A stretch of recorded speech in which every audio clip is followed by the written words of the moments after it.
संकल्पोनी काढिले ते मन चैतन्याची जाहले.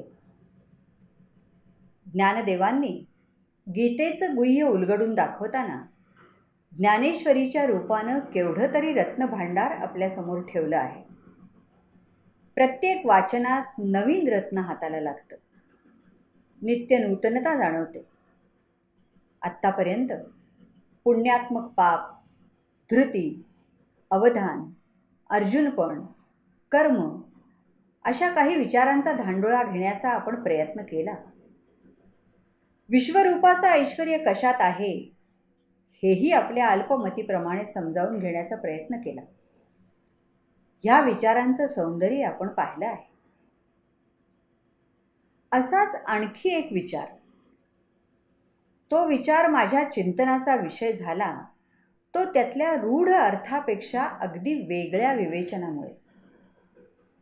ज्ञानदेव म्हणतात, जीवा ब्रह्मत्व आहे संकल्प लोपी. ज्या संकल्पाच्या, निश्चयाच्या, सामर्थ्याचे आपण गोडवे गातो त्याचा लोप झाला पाहिजे, तो नाहीसा झाला पाहिजे, असं प्रतिपादन ऐकल्यावर जरा थांबायलाच होतं.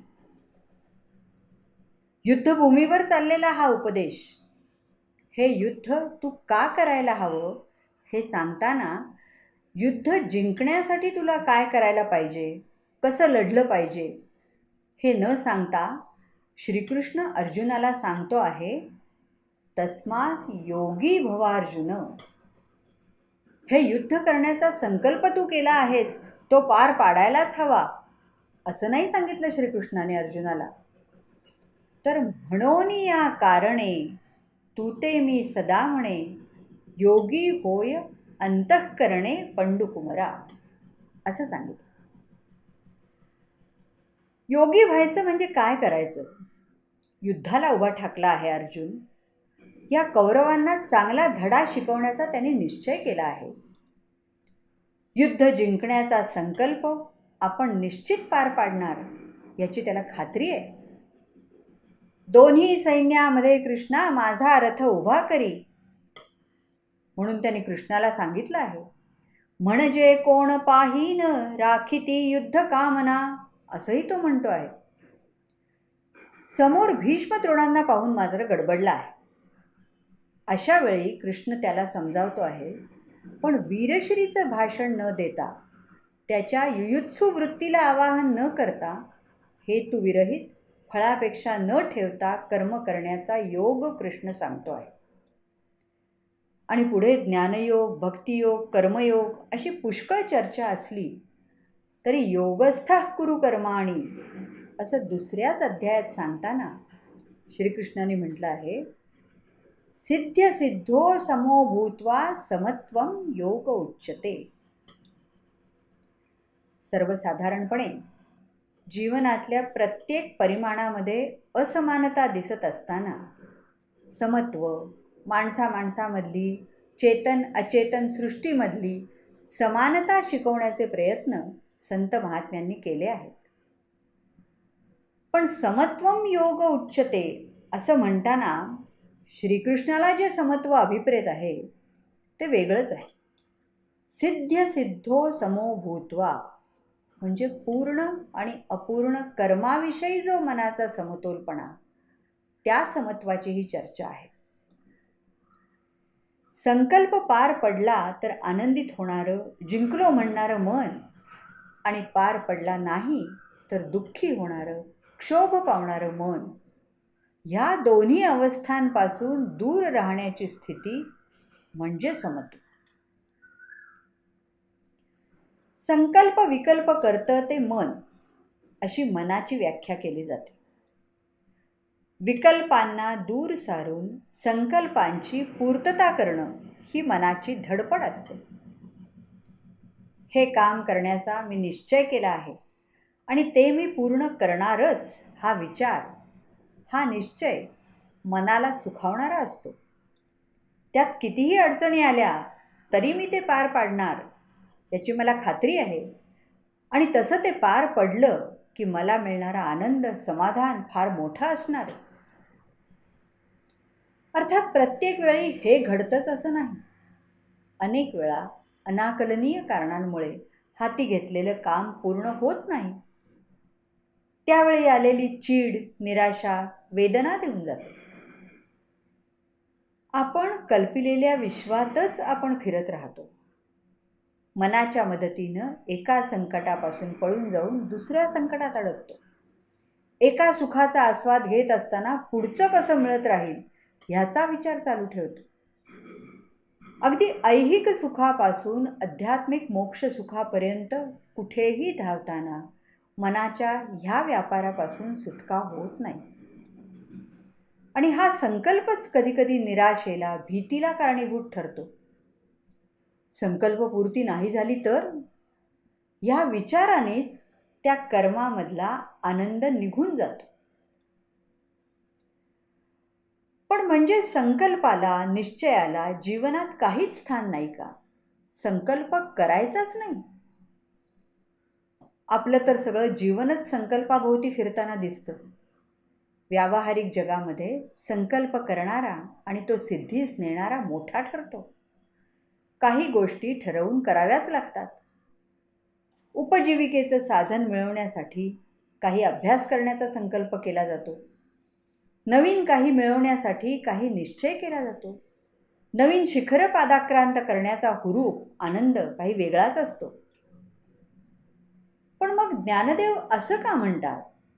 म्हणूनी आपण पया आपणची रिपू, म्हणूनी आपण पया आपणची रिपू, जेणे वाढविला हा संकल्पू.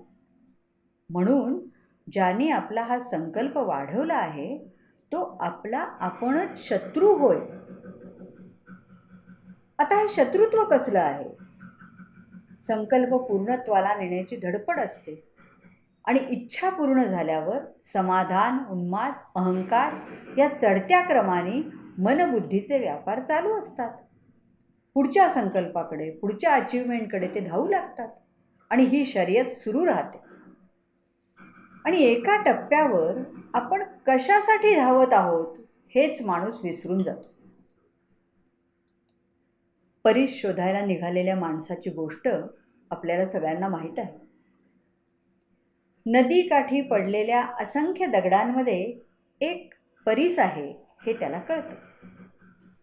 दिसायला तर इतर दगडांसारखाच असला तरी त्याची परीक्षा, त्या परीसाची परीक्षा लोखंडाला लावूनच होणार हे त्याला माहीत असतं.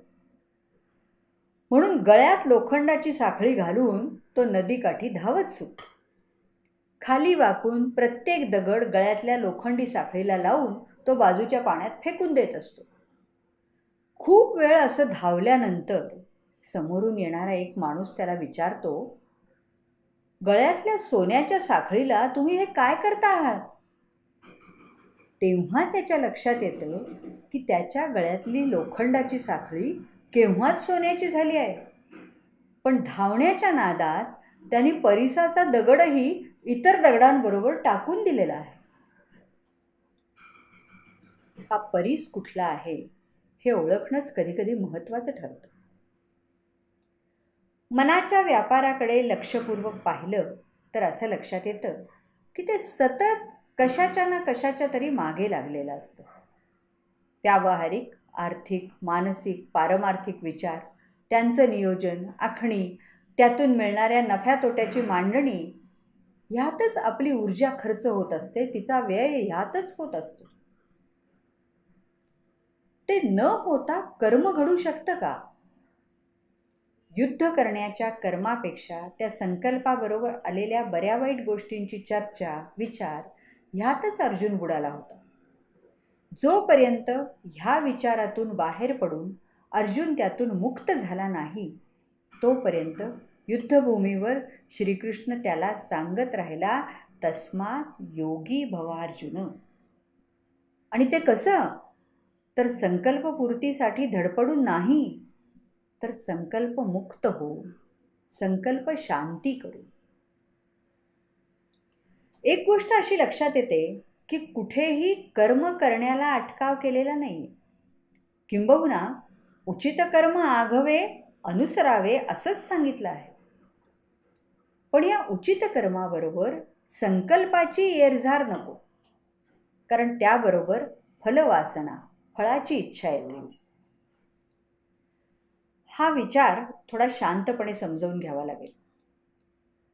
ईशावास्योपनिषदाच्या 2ऱ्या श्लोकात देहवंताला कर्म करीत जगणे हाच मार्ग आहे असं प्रतिपादन करताना शेवटच्या ओळीत न कर्म लिप्यते नरे, म्हणजे मनुष्याला कर्म चिकटत नाही असं म्हटलं आहे. ह्या सूत्राची पूर्तता विनोबांनी केली आहे आणि ती अशी केली आहे की कर्म चिकटत नाही, फलवासना चिकटते. विनोबांच्या चरित्राकडे पाहिलं म्हणजे या फलवासनेपासून मुक्त, संकल्पापासून मुक्त असलेलं पण प्रचंड कार्यरत असलेलं जीवन डोळ्यासमोर येतं. अत्यंत बुद्धिमान असलेल्या विनोबांनी कॉलेजची इंटरमिजिएटची परीक्षा न देताच घर सोडलं. त्यानंतर काशीला निवास, गांधीजींची ओळख, कोचरबाक्षरमातली भेट, सुरू झालेलं कार्य, अफाट लेखन, पवनार वर्धा आश्रमकार्य, तुरुंगवास, त्यातली प्रवचनं, ग्रामसेवा, कांचनमुक्ती, सूतकताई, डोंगरा एवढी कामं 1921 ते 1951च्या काळात केली. आणि त्यानंतर भूदान यज्ञ. अगदी सूक्ष्मरित्या पाहिलं तरी कुठलंच कार्य संकल्प करून केलं गेलं नाही, ते होत गेलं. कारण सगळं आयुष्यच यज्ञमय होतं, पण अपेक्षारहित होतं. योगी अरविंदांचं जीवन असंच डोळ्यासमोर येतं. विलक्षण बाळपण, तेजस्वी तारुण्य आणि त्यानंतर उच्चतम आध्यात्मिक शक्तीचा अभूतपूर्व अधिवास. या अचंबित करणाऱ्या प्रवासात कुठेही संकल्पाचा शिरकाव नाही, स्वार्थाचा लवलेश नाही. 4थ्या अध्यायामधल्या यस्य सर्वे समारंभाः काम संकल्पवर्जिताः या श्लोकावर निरूपण करताना ज्ञानदेवांनी म्हटलं आहे, जया पुरुषाच्या ठाई कर्माचा तरी खेदू नाही, परी फळापेक्षा काही संचरेना. आणि हे कर्म मी करेन अथवा आदरिले सिद्धी नेईन, येणे संकल्पेही जयाचे मन विटाळेना. ज्या पुरुषाच्या ठिकाणी कर्माविषयी तर कंटाळा नसतो, पण ज्याच्या चित्तात फलाची इच्छा चुकून केव्हाही प्रवेश करत नाही आणि हे कर्म मी करीन किंवा अथवा आरंभिलेलं कर्म मी पूर्ण करीन या कल्पनेनेही ज्याचं मन विटाळत नाही, तो ब्रह्मची मनुष्य वेखे ओळखतू असं ज्ञानदेव म्हणतात. कर्माचा खेदू नाही, पण कर्मसिद्धीचा संकल्पही नाही, फलप्राप्तीचा विचार नाही, कर्म पूर्ण झालं तरी उन्माद नाही, अपूर्ण राहिलं तरी खेद नाही. संकल्प नाही हा विचार मला फलापेक्षा नाही ह्या विचारापेक्षा मोठा, वेगळा वाटतो. आपली कर्म कशामुळे ठरतात? त्यामध्ये आपल्याला आवड-नावडीप्रमाणे निवड करण्याचं स्वातंत्र्य असतं का? जन्मामुळे, जन्मापासून येणारी कर्म आहेत, विहित कर्म आहेत, नित्य नैमित्तिक अशीही कर्माची विभागणी झालेली दिसते. आपली इंद्रिय कर्म करत राहणारच आहेत. काही कायिक कर्म आहेत, काही वाचिक कर्म आहेत, काही मानसिक असतील. देहवंताला कर्म करत जगणं हाच मार्ग आहे असं म्हटलेलं आहेच. मग कर्मामध्ये कर्मफलेच्या इच्छेचा आणि संकल्पाचा शिरकाव होतो तरी कसा आणि कुठे? जेव्हा एखादं कर्म अमुक एक गोष्ट घडेल, अमुक एक लाभ होईल अशा विचारानं केलं जातं किंवा अमुक एक हानी होईल म्हणून टाळलं जातं, तेव्हा नक्की काय घडतं? कर्मामध्ये जेव्हा मन, बुद्धी, अहंकार सहभागी होतात, तेव्हा ते आपल्या आवडनावडीप्रमाणे गोष्टी घडवू पाहतात. संकल्प करणारं मन, निश्चय करणारी बुद्धी, कर्माच्या ठिकाणी बंधन निर्माण करणारं चित्त आणि मी केलं, करतो, मी करणार हा अहंकार, हे सगळे मिळून त्या कर्माचं स्वरूपच बदलून टाकतात. त्यात पूर्वज्ञान, पूर्वानुभव याचा समावेश होतो. त्यानुसार आराखडे गणित तयार होऊन वाटचाल चालू झाली की कर्म एक क्रियमाण क्रिया न राहता प्रतिक्रियात्मक व्यवहार घडतो. आपल्या दैनंदिन वागणुकीतही हे बघायला मिळतं. साध्या साध्या गोष्टी. खोली अस्ताव्यस्त झाली आहे, बराच कचरा आहे. मी ती खोली आवरून स्वच्छ करून नीटनेटकी करून ठेवली आणि पुन्हा कुणीतरी येऊन ती अस्वच्छ अस्ताव्यस्त करून टाकली. माझी प्रतिक्रिया काय असू शकते? राग, वैताग, संताप, करणाऱ्याबद्दल चीड? अशीच प्रतिक्रिया असणार. नैसर्गिकच आहे ते, असंच काहीसं वाटणार. पण अशी काही प्रतिक्रिया असू शकते का की ही खोली काही वेळापूर्वी साफ नीटनेटकी केली होती, ती परत अस्ताव्यस्त अस्वच्छ झाली आहे, ती आवरायला हवी? हा प्रतिसाद संकल्प शांत झालेल्या मनाचाच असू शकतो. साध्या गोष्टीमध्येही मनाची अस्वस्थता शांत करण्याची क्षमता या संकल्प शांतीमध्ये आहे. ज्ञानदेव जेव्हा जितात्मनः प्रशांत अशा पुरुषाचं वर्णन स्वांतःकरण जिता सकळ कामोपशांता असं करतात, तेव्हा त्याच्या संकल्पलोप झालेल्या वृत्तीबद्दल बोलताना म्हणतात, जैसा किडाचा दोषू जाये तरी पंधरे तेची होये, तैसे जीवा ब्रह्मत्व आहे संकल्पलोपी. ज्याप्रमाणे हिणकस सोन्यातून मिसळलेल्या धातूचा दोष निघाला तर तेच 100 नंबरी सोनं होतं, त्याप्रमाणे संकल्पासहित अहंकाराचा लोप झाला असता जीवाला ब्रह्मत्व ठेवलेलंच आहे.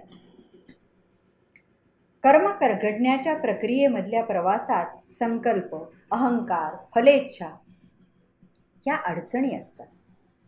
त्या दूर झाल्या तर कर्म करण्यातला आनंद निरामय निखळपणे भावतो, जाणवतो आणि त्याची व्याप्ती ब्रह्मानंदापर्यंत पोचते. संकल्प प्रभवान कामांस त्यक्त्वा सर्वान शेषतः या 6व्या अध्यायातल्या श्लोकावर विवरण करताना ज्ञानदेवांनी म्हटलं आहे, परी तोची योगू बापा एके परी आहे सोपा, जरी पुत्र शोकू संकल्पा दाखविजे. ज्ञानदेव ही फार विलक्षण गमतीशीर गणितं आपल्याला करायला लावतात. ते म्हणतात, एका प्रकाराने हा योग सोपा आहे बरं. तो कसा? तर संकल्पाला पुत्र शोक दाखवावा. म्हणजे काय? तर संकल्पाचा पुत्र जो काम म्हणजे विषय वासना, इच्छा, तो नाहीसा करावा. म्हणजे काय होईल? हा संकल्प जर विषयवासना मेल्या आहेत असं ऐकेल, इंद्रिय नियमाच्या स्थितीत आहेत असं पाहिल, तर तो ऊर फुटून प्राणास मुकेल. आणि असं हे वैराग्याने केलं तर संकल्पाची येरझार संपते आणि बुद्धी धैर्याच्या महालात सुखाने वास करते. आणखी एक अशीच गोष्ट ज्ञानदेवांनी 7व्या अध्यायात सांगितली आहे. अहंकार तनुसी वालभ पडले.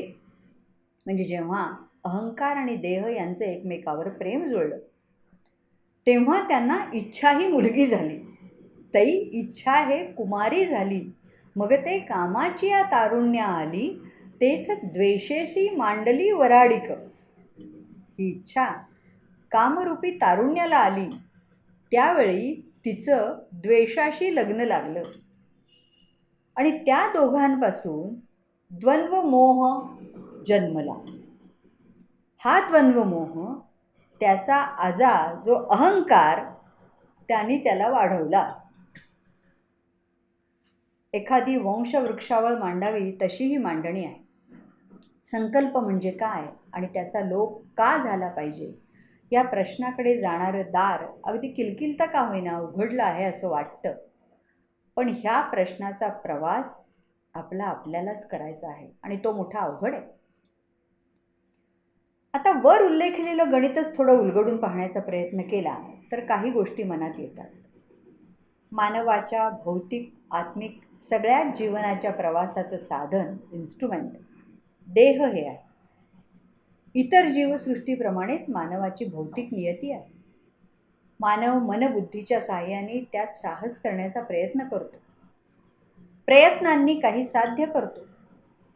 ह्या मनबुद्धी समवेत त्या प्रवासातच अहंकार त्याच्या समवेत चालायला लागतो आणि मग त्याच्या सोबतीने मानवाला आणखी संकल्प करून काही मिळवण्याची, कर्तृत्व गाजवण्याची इच्छा होते. स्पर्धात्मक जगात इतरांना बाजूला सारून त्यांच्यावर कुरघोडी करून पुढे जाण्याची अपरिहार्य गरज निर्माण होते. आणि मग जे जीवन सुरू होतं ते परस्पर विरोधी विचारांचे द्वंद्वयुक्त जीवन. आणखीची हाव सुटत नाही आणि प्रत्येक यशापयशाबरोबर मुळातला अहंकार वाढतच जातो. संकल्प न करणं आणि कार्य घडत राहणं हे कदाचित आध्यात्मिक पातळीवर शक्य असेल, पण व्यावहारिक ऐहिक पातळीवरच्या जीवनात संकल्प आवश्यकच आहे अशी आपण आपल्या मनाची समजूत करून घेतली आहे. व्यावहारिक पातळीवर संकल्प हा शब्दसुद्धा आपण वेगळ्याच प्रकारच्या कार्यासाठी राखून ठेवला आहे. व्यवहारामध्ये माझी इच्छा असते, माझी महत्त्वाकांक्षा असते, माझं ध्येय असतं. एक विचार असा मांडला जातो की मानवाच्या प्रगतीसाठी हे आवश्यकच आहे. पण प्रगती म्हणजे काय? माणसाचं ऐहिक व्यावहारिक आयुष्य सुलभ करणारी तंत्रज्ञानातली प्रगती खरोखरच अचंबित करणारी आहे. पण या सगळ्यामुळे माणूस सुखी झाला का? हा प्रश्न आपल्या मनाला विचारून पाहावा लागतो. माणसाचे षड्रिपू तसेच आहेत असं जाणवतं. तो अधिकच संकुचित वृत्तीचा झाला आहे असं दिसतं. खरं तर माणसाचं शास्त्राधारी मन, शास्त्राच्या काटेकोरपणाच्या रस्त्यावर चालणारं मन अतिशय प्रगल्भ असायला हवं. असं मनच भौतिक आविष्कारापलीकडच्या चिन्मय शक्तीशी त्याचं नातं जोडू शकणार आहे. शास्त्राला, संशोधनाला फक्त निरीक्षणातून निष्कर्ष काढणं अपेक्षित असतं. काही एक गोष्ट ठरवून घडवण्यासाठी शुद्ध शास्त्राची मांडणी नसते, संशोधन नसतं. निष्कर्ष किंवा रिझल्ट आधी ठरवलेले नसतात, शोध लागतात. त्यासाठी लागणारं कर्म मात्र नक्की घडावं लागतं. मोठमोठ्या शास्त्रज्ञांनी लावलेले शोध किंवा कलावंतांनी केलेले नवनिर्माण याबद्दल आपण अनेक वेळा ऐकतो की खूप प्रयत्न झाले, विचारांची परिसीमा गाठली गेली आणि त्यानंतर जी पोकळी निर्माण झाली त्यातच नवनिर्माणाचं स्फुरण घडलं. विचारांची क्षमता पूर्ण वापरून स्तब्ध झाली तर कदाचित कालाच्या ज्ञानाच्या मर्यादेत आत्तापर्यंत बांधल्या गेलेल्या मनाला एक नवीनच चैतन्य मिळतं आणि मग जे घडतं ते केवळ कर्म असतं. कर्माचा संकल्प, त्याचं फळ, त्याचा हेतू आणि हे करणारा कर्ता लयाला गेलेला असतो. ऐसे शब्दजात मागवते सरे, तेथ संकल्पाचे आयुष्य पुरे, वाराही जेथ न रिघे विचाराचा. शब्द मात्र जेथून माघारी परततो, जिथे संकल्पाचं आयुष्य संपतं, संकल्प नाहीसा होतो आणि विचारांचा वाराही जिथे प्रवेश करू शकत नाही, अशा शब्दात या कर्माचं वर्णन ज्ञानदेवांनी केलं आहे. नेहमीप्रमाणेच आपण विद्वत्तापूर्ण शाब्दिक चर्चेमध्ये हरवत चाललो आहोत असं वाटायला लागलंय. विनोबा अरविंदांच्या जीवनाला दुरून नमस्कार घडावा एवढ्यानंच आम्ही संतुष्ट असतो. कर्मयोगी जीवन, ज्ञानयोगात समर्पण हे ऋषितुल्य व्यक्तिमत्वातच सापडतं हे तर खरंच. पण मी मोहे व्याकुळलो आहे, मला यातून सोडव असं म्हणणाऱ्या अर्जुनाबरोबरच कृष्णाची समत्वाची ही चर्चा चालू आहे. आणि अर्जुन आपल्यासारखाच आहे. त्याला योगी भव असं सांगताना माते जाण किंवा माझेने अनुसंधाने देख असं कृष्ण सांगतो आहे. मला येऊन मिळणं, कुठल्याही कर्मात न अडकता, हे महत्त्वाचं आहे. आणि त्यासाठी एक उपाय, माझेने अनुसंधाने देख, संकल्पू जाळणे निश्शेख, हे आवश्यक आहे. तैसे माते जाणे जो संकल्पी वर्जूनी घालिजे. हे कसं करायचं? ज्ञानदेवांनी आपल्याला द्वंद्वमोहाचा जन्म इच्छाद्वेषाच्या पोटी कसा होतो हे सांगितलं. कर्म करण्यापेक्षा द्वंद्वयुक्त विचार, आणखीचा मोह ह्यातच आपण अडकले जातो. दोन विरुद्ध प्रकारच्या भावना, इच्छा ह्या झगड्यातच आपली ऊर्जा खर्च होऊन जाते. जे अर्जुनाचं झालं होतं. युद्ध तर करायचं आहे, आप्तस्वकीयांचा वध करण्यात तर पाप दिसतं आहे.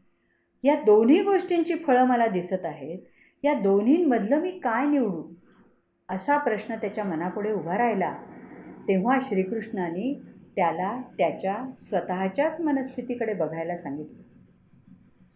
अर्जुनाने जेव्हा सर्व घटनांचं, आजूबाजूच्या आणि स्वतःच्या अंतरंगातल्या सगळ्या घटनांचं अवधानपूर्वक अवलोकन केलं, तेव्हा त्याच्या लक्षात आलं की युद्ध करायला काहीही पर्याय नाही. युद्ध केलंच पाहिजे, पण माझ्या मनातलं हे द्वंद्व आणि मी करतो हा अहंकार संपला पाहिजे.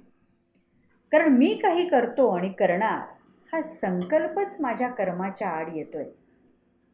इच्छा, वासना, अहंकार, द्वंद्व जर संपले तर हा संकल्प नाहीसा होईल आणि परिस्थितीला मी निखळ मनानं सामोरा जाईन. त्यातून जे कर्म घडेल ते योग्यच असेल. संकल्पाचा अडथळा दूर झाल्यानंतर घडलेलं कर्म विलक्षणच असेल. कृष्णाने अर्जुनाला हा उपदेश युद्धभूमीवर केला आहे आणि त्यानंतर युद्धाला तयार झालेला अर्जुन वेगळाच होता. समोर आलेल्या आव्हानाला वेगळ्या वृत्तीनं तो सामोरा गेला. तैसे संकल्पोनी काढिले, जयाचे मनची चैतन्य जाहले, तेणे एकदेशीये परिव्यापिले लोकत्रय. आता करता कर्म करावे, हे खुंटले तया स्वभावे, आणि करी जरी आघवे तरी अकर्ता तो. संकल्पापासून दूर केल्यामुळे ज्याचं चित्त चिद्रूप झालं, चैतन्यमय झालं, अशा अवस्थेला अर्जुन पोचला. अर्जुनाचा संकल्प मुळापासून शांत झाल्याशिवाय श्रीकृष्णांनी त्याला युद्ध करण्यास प्रवृत्त केलं नाही. कर्माकडे बोट दाखवलं, पण संकल्परूप अडथळा दूर केला. त्यामुळे येणारे आशा, निराशा, हेतू, बंधनं, सुख, दुःख हे बाजूला झालं. तेव्हा मनाची अवस्थाही सजग होती आणि कर्मही विलक्षण घडली. मानसिक संकल्प शांती आवश्यक आहे आणि ती झाल्यावर व्यावहारिक संकल्पपूर्ती आपोआप होते.